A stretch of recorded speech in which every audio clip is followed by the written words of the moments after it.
नमस्कार दोस्तों, welcome to सरकार स्टडी बेस्ड एजुकेशन। चलिए इस सीरीज़ में हम जो है अगला पार्ट कवर करने वाले हैं जो कि सीपीसीटी एग्ज़ाम के लिए मेगा टेस्ट सीरीज़ है कंप्यूटर से रिलेटेड। तो हम जो है एक एक करके सारे क्वेश्चन डिस्कस कर रहे हैं जिसमें एग्ज़ाम के लेकर यानी कि एग्ज़ाम तक जो है आपको काफ़ी चीज़ें यहाँ पे कंप्लीट हो जाएगी। यानी कि सारी चीज़ें आगे जो है जब एग्ज़ाम रहेगा उसके 2 दिन पहले या 1 दिन पहले मैं आपको 200 इम्पॉर्टेंट क्वेश्चन की एक कंप्लीट जो बंडल वीडियो है वो आपको दूंगा। यानी कि कंप्लीट जो बूस्टर वीडियो है वो उसको आप देख लेना, तो उससे भी आपको काफ़ी हेल्प मिलने वाली है रिवीजन पॉइंट ऑफ व्यू से। तो सारे क्वेश्चन आपके हल होने वाले हैं आगे चलकर। देखिए यहाँ पे क्वेश्चन देखने को मिल जाएगा dot matrix printer. Dot matrix printer मतलब एक प्रकार का इम्पैक्ट प्रिंटर है। इम्पैक्ट मतलब जो आवाज़ भी करते हैं, और दूसरी चीज़ें ये जो है एक प्रकार से सीधे कागज़ पर इम्पैक्ट होता है। इस पर प्रिंटिंग हैंडल की जा सकती है। किस पर? देखिए कंटिन्यू जो पेपर होते हैं एक प्रकार से रोल वाले उस पर, या फिर कटे हुए जो सीट होती है उस पर, या फिर केवल लिफाफे पर। तो यहाँ पर राइट आंसर यहाँ थर्ड नंबर का होगा। क्यों? क्योंकि ये जो कंप्लीट रोलिंग वाली सीट है, मतलब एक प्रकार से रोल वाली सीट है, उस पर भी की जा सकती है प्रिंटिंग। और जो कटी हुई सीट होती है, सीट कट पेपर जो होते हैं उस पर भी की जा सकती है। तीसरा नंबर का राइट आंसर है। जैसे मैं आपको दिखाऊं तो इस प्रकार से रोल वाले जो पेपर वो ऐसे आते हैं, और दूसरा जो सीट वाले आते हैं, दोनों ही पेपर में यहाँ पे प्रिंटिंग की जा सकती है डॉट मैट्रिक्स प्रिंटर के द्वारा। तो यहाँ पे आप इसको समझ भी सकते हैं। ठीक है, कंटिन्यूअस पेपर जिसे हम बोल देते हैं सतत पेपर, और सिंगल सीट मतलब वेस्टी पेपर हम इसे बोल देते हैं। नेक्स्ट क्वेश्चन है, निम्नलिखित में से किस माइक्रोफोन की जो डायरेक्टिविटी यानी कि डायरेक्शन है वो अष्टाकार होता है? बोले तो चारों तरफ। मान लीजिए ये माइक है, और माइक इधर से भी सुन रहा है, इधर से भी सुन रहा है, इधर से भी सुन रहा है, और इधर से भी सुन रहा है। यानी कि चारों तरफ से माइक अगर सुन रहा है तो उसे हम बोल देते हैं बाई डायरेक्शनल। क्या बोल देते हैं? By directional. जबकि कैपेसिटर यहाँ राइट आंसर नहीं होगा, रिबन भी नहीं होगा, ओमनी डायरेक्शनल सिंगल दिशा में सुनता है। तो यहाँ जो है बाई डायरेक्शनल आपका राइट आंसर है, जो कि सभी तरफ से बोले तो पोलार पैटर्न यहाँ देखने को मिल जाता है। अष्टाकार बोले तो पोलार पैटर्न मतलब अष्टाकार, आठों तरफ से ये जो माइक्रोफोन है आगे पीछे रियर साइड बाय साइड हर तरफ से यहाँ से ये सुनता है।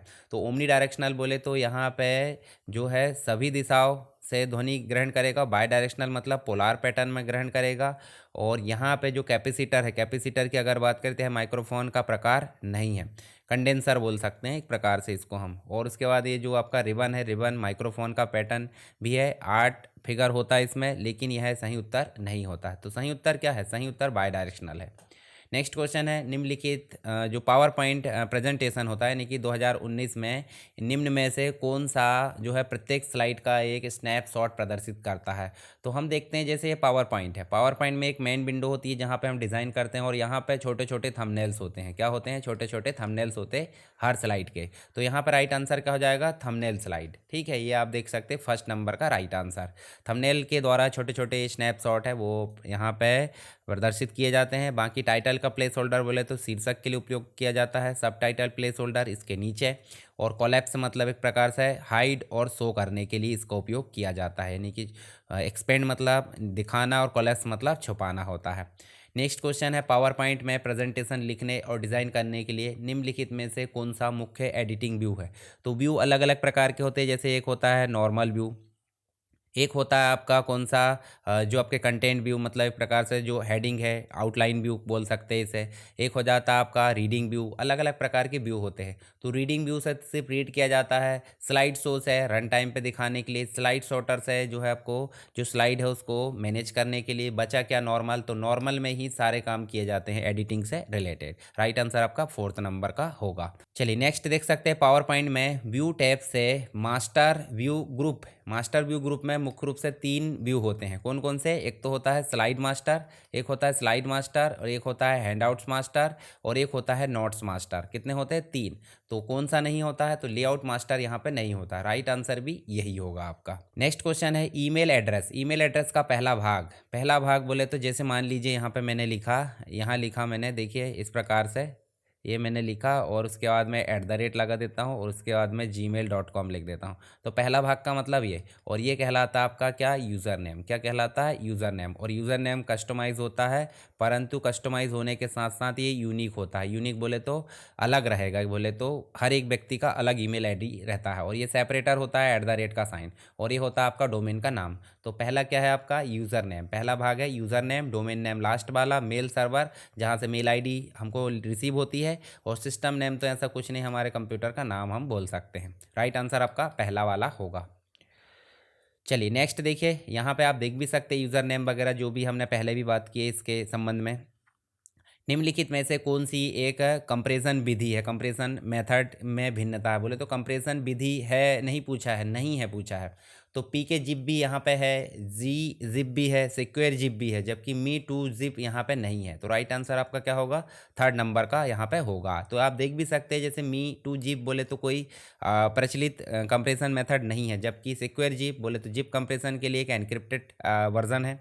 जी जिप बोले तो GNU प्रोजेक्ट द्वारा विकसित किया गया कंप्रेशन यूटिलिटी .gz इसका फॉर्मेट है।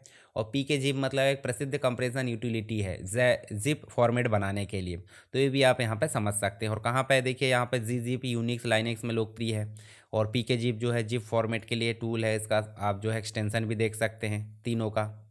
नेक्स्ट क्वेश्चन है, वाईफाई के लिए IEEE का स्टैंडर्ड क्या है। तो IEEE वाईफाई में उपयोग किया जाता है IEEE 802.11 802.11 मतलब थर्ड नंबर का राइट आंसर है। ठीक है, बाकी चीज़ें आपकी क्रॉस हो जाएगी। देखिए यहाँ पे आप देख सकते हैं WLAN बोले तो वाइड एरिया लोकल मतलब एक प्रकार से वायरलेस लोकल एरिया नेटवर्क हम बोल सकते हैं। और 802.11 ABGN AC AX अलग अलग गति और फ्रिक्वेंसी बैंड यहाँ पे उपलब्ध है।